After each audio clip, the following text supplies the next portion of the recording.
It's snowy again, guys. So, time check, it's 9:20 in the morning. We are going to church. So, bali hindi na sumama si JL. Puyat. So, kami dalawa lang ni Louie ang magsisimba.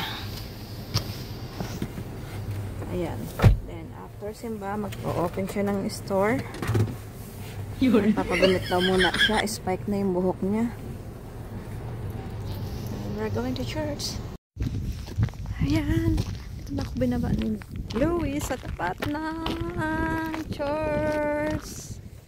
Aerial video. So, pasok na tayo sa church. People started to come in.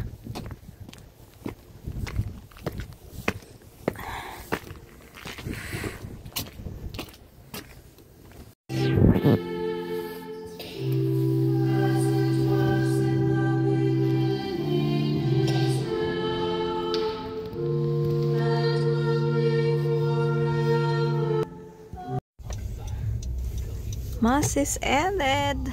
Ayan. Tapos na. Magpapagupit daw siya.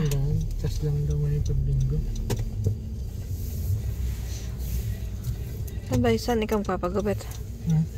Saan? Saan yung malapit sa Shell? Yung pinagpagupitan ni JL?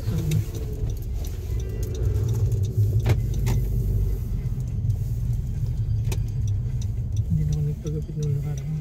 Okay na. Yeah, I'm thinking to leave my croquet or go part-time or something. Yeah. Because my schooling is going really well. Ayan guys, so after church, nag-search ako sa Facebook Marketplace and nakakita ko guys ng nag-post ng free tables, restaurant tables and chairs. So, message ko agad at ayun, nakuha namin guys. So, it's a big blessings after the mass. So, we got it free. The only thing na binayaran ko is yung U-Haul at saka yung nag-drive. So, almost close to 500 din yung aking nagastos. But at least, it's a free. So, 9 tables and 4 chairs each. Then, additional 33. Yeah, it's a big blessing. Good start of the year. So, hopefully next time naman is magkaroon kami ng malaking space for a restaurant.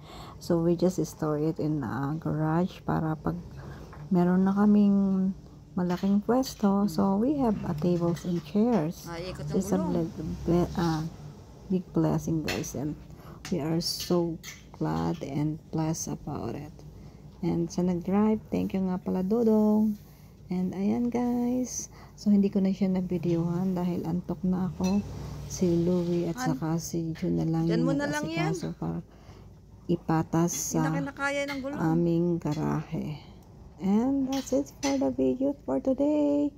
And pinidyohan ko na nga rin pala yung aming mga gifts na tatanggap ng Christmas kasi 3 Kings na. So, hindi na kami last night namin ng pagpapailaw ng aming mga Christmas decors.